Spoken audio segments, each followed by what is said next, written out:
नमस्कार। मैं आशीष राठौर आपका फिर से एक बार स्वागत करता हूं।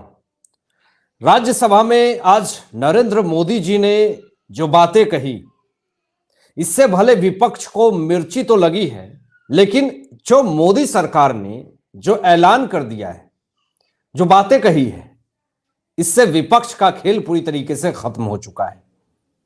अभी अभी जो 56 सांसदों का रिटायर हुआ है, कार्यकाल समाप्ति हुई है, इस विषय में नरेंद्र मोदी जी का क्या ऐलान है, क्या उन्होंने फैसला करा है, क्या बड़ी अहम बातें कही है और क्या विपक्ष के लिए मुसीबत का काल कंटक खड़ा होने वाला, ये तमाम चीजें इस वीडियो में बात करेंगे दोस्तों। लेकिन उससे पहले इस चैनल को सब्सक्राइब कीजिएगा, बेल आइकन प्रेस कर लीजिएगा, क्योंकि ऐसे ही लेटेस्ट अपडेट आप लोगों के बीच में मैं हमेशा लेकर के आता हूं। तो आज जब राज्यसभा में नरेंद्र मोदी जी ने जब 56 सांसदों के कार्यकाल समाप्ति विदाई पे, फेयरवेल पे जब टिप्पणियां करनी शुरू की, जब बातें बोलनी शुरू की, तो पूरी तरीके से विपक्ष में हंगामा होने लगा। हालांकि मैं आपको पहले खबर दिखा देता हूं कि राज्यसभा में 56 सांसद का फेयरवेल हुआ और उसमें नरेंद्र मोदी जी ने मनमोहन सिंह की तारीफ की और कहा कि सांसदों की कभी विदाई नहीं होती है। दोस्तों, 15 राज्यों की जिन 56 सीटों पर आज तमाम 56 सांसदों का जो कार्यकाल समाप्त हो रहा है, उन पर 27 फरवरी को चुनाव होना है।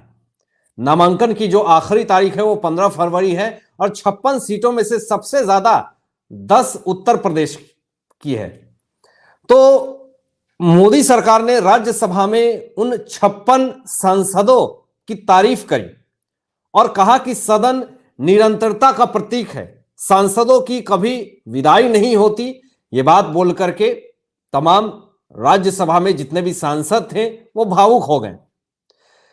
आज का दिन बहुत ही ज्यादा अहम रहा क्योंकि 56 सांसदों का आज कार्यकाल समाप्त हुआ, सांसदों की विदाई हुई, सदन से विदाई हुई और ये सदन जो है वो हर 2 वर्ष के बाद नई प्राण शक्ति देता है, ये भी पीएम ने बात कही। और इस बात के कहने से कि सांसदों की कभी विदाई नहीं होती, इस पीएम के कथन से यह बात समझ में आ गया कि पीएम की नीयत कितनी ज्यादा साफ है। आगे पीएम यह भी कहते हैं कि नया सदन नया ऊर्जा देता है, कुछ सांसद आने के लिए जा रहे हैं, यह भी बड़ी बात कही। कुछ सांसद सदन में वापस आएंगे, यह भी पीएम ने बड़ी बात कही। सदन में मनमोहन सिंह का बहुत बड़ा योगदान रहा है, मनमोहन सिंह का मार्गदर्शन मिला है, यह पीएम ने बड़ी बात कही। अब देखिए यहां पर क्या हुआ मामला कि जितने भी विपक्ष थे उन्होंने यह सोचा नहीं था कि राज्यसभा में आज पीएम जो है, नरेंद्र मोदी जो हैं, मनमोहन सिंह का नाम लेंगे। लेकिन बड़प्पन देखिए नरेंद्र मोदी जी का कि विपक्ष मनमोहन की तारीफ कर डाली कि सदन में मनमोहन सिंह का काफी बड़ा योगदान रहा है और मनमोहन सिंह का मार्गदर्शन मिला है। मतलब सोचिए कि कुछ लोग फ्री की क्रेडिट लेने के लिए आ जाते हैं, लेकिन वो मोदी सरकार जो करती तो खुद सब कुछ है लेकिन क्रेडिट विपक्ष को देती है, ये बड़प्पन होता है। आगे पीएम ये भी कहते हैं कि कुछ साथी जा रहे हैं तो कभी अपने आप को महसूस या मायूस ना समझे और आपकी कमी हमेशा महसूस होगी। और दोस्तों, बहुत सारे लोग हैं जो वोटिंग नहीं करते हैं, वो उनका कहना है कि मैं असमर्थ हूं, लोकसभा चुनाव आने वाले हैं, विधानसभा चुनाव होते हैं, इस पर लेकर के भी पीएम ने बहुत बड़ी बात कही और कहा कि वोटिंग करने के लिए व्हील चेयर से भी जाएं, लेकिन जाएं, वोटिंग करें, अपील किया। अब देखिए यहां पर कांग्रेस के ब्लैक पेपर मामले में भी पीएम ने तंज कसा और एक बड़ी बात कही कि संसद में फैशन शो देखने को मिलता है, लोग काले कपड़ों में दिखे जाते हैं।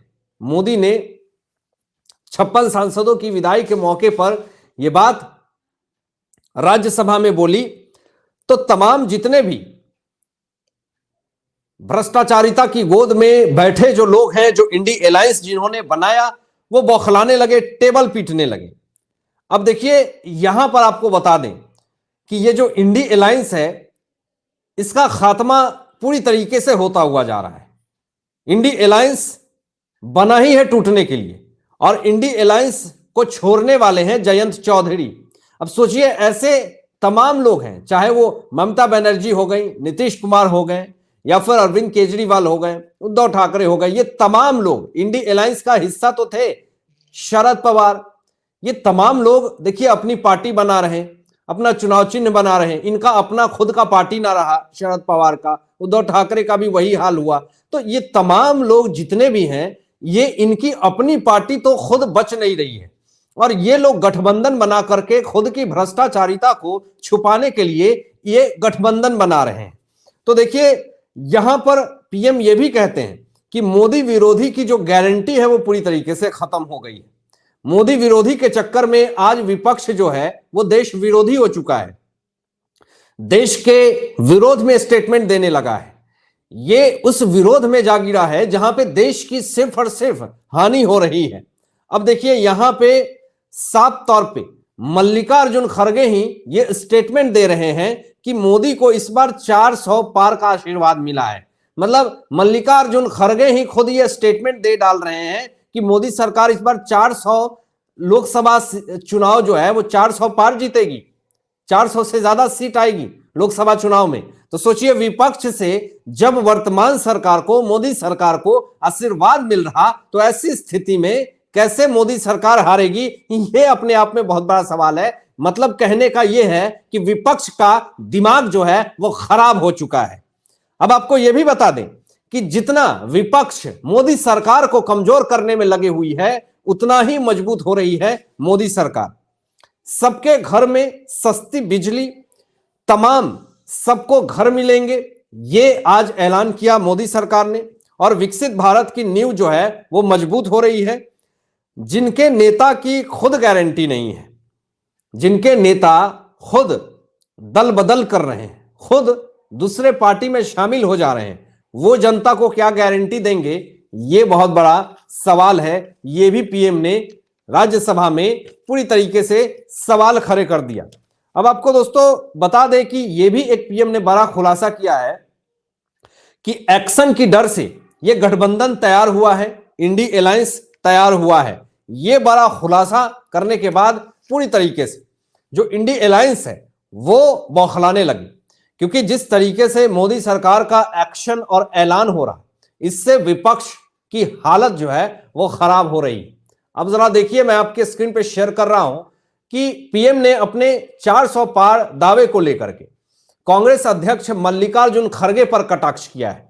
साथ ही टीएमसी ममता बनर्जी ने के हालिया बयान पर भी चुटकी ली है। ममता ने कांग्रेस पर संदेह जताया कि कांग्रेस आगामी आम चुनाव में 40 सीटें भी हासिल नहीं कर पाएगी। सोचिए, ममता कांग्रेस पर यह संदेह जता रही है कि आम चुनाव में 40 सीट भी नहीं ले पाएगी, और मल्लिकार्जुन खड़गे खुद कह रहे हैं कि मोदी इस बार 400 पार करेगी, सीट लाएगी, ये दावा कर रही है। अब देखिए आगे ये भी बता देते हैं, कुछ लोग ये कहते हैं कि अरे मोदी सरकार क्या कर रही है। अभी आपको दिखाते हैं कि मोदी सरकार ने 3.0 के लिए बड़ा ऐलान कर दिया है। अगले 5 साल में पाइपलाइन से गैस मिलेगी दोस्तों, अगले 5 साल में बुलेट ट्रेन की सौगात मिलेगी, 5 लाख तक का फ्री इलाज मिलता रहेगा, गरीबों के लिए घर बनाते रहेंगे। ये मोदी का ऐलान, इससे विपक्ष परेशान, और विपक्ष की परेशानी का एक ही इलाज मोदी का ऐलान, और मोदी का ऐलान से विपक्ष तहस नहस और चकनाचूर होता हुआ जा रहा है। अभी आपको यह भी दिखाते हैं, ये देखिए यहां पर राहुल गांधी कहते हैं कि पीएम मोदी का जन्म ओबीसी वर्ग में नहीं हुआ था, वे गुजरात की तेली जाति में पैदा हुए थे। इस समुदाय को बीजेपी ने साल 2000 में ओबीसी का टैग दिया था। उनका जन्म सामान्य जाति में हुआ था, वे कभी जातीय जनगणना नहीं होने देंगे, क्योंकि उनका जन्म ओबीसी में नहीं हुआ, उनका जन्म सामान्य जाति में हुआ। देखिए 60 से 70 सालों में कांग्रेस जाति के नाम पे वोट बटोरती आई है, धर्म के नाम पे वोट बटोरती आई है, और आज भी जाति धर्म के नाम पे ये वोट का प्रोपोगेंडा खेलती है। लेकिन इस पे पीएम ने, मोदी ने क्या स्टेटमेंट दिया, जरा देखिए, आपके स्क्रीन पे शेयर कर रहा हूं मैं। मोदी कहते हैं कि नेहरू ने चिट्ठी में कहा था कि सरकारी नौकरियों में एससी एसटी ओबीसी को आरक्षण मिला तो कामकाज का स्तर गिर जाएगा। सोचिए, नेहरू की ये माइंडसेट थी कि एससी एसटी ओबीसी को आरक्षण नहीं मिलना चाहिए, सरकारी नौकरियों में कामकाज का स्तर गिर जाएगा। और आज राहुल गांधी फिलॉसफी झाड़ रहे हैं जातिवाद के नाम पे। हालांकि आप क्या सोचते हैं इन तमाम मुद्दों पे अपने विचार व्यक्त कीजिएगा दोस्तों। और ऐसे ही लेटेस्ट अपडेट पाने के लिए इस चैनल को सब्सक्राइब करके बेल आइकन प्रेस कर लीजिएगा और अपने दोस्तों में शेयर जो कीजिएगा। Thanks for watching my video. जय हिंद, सत्यमेव जयते।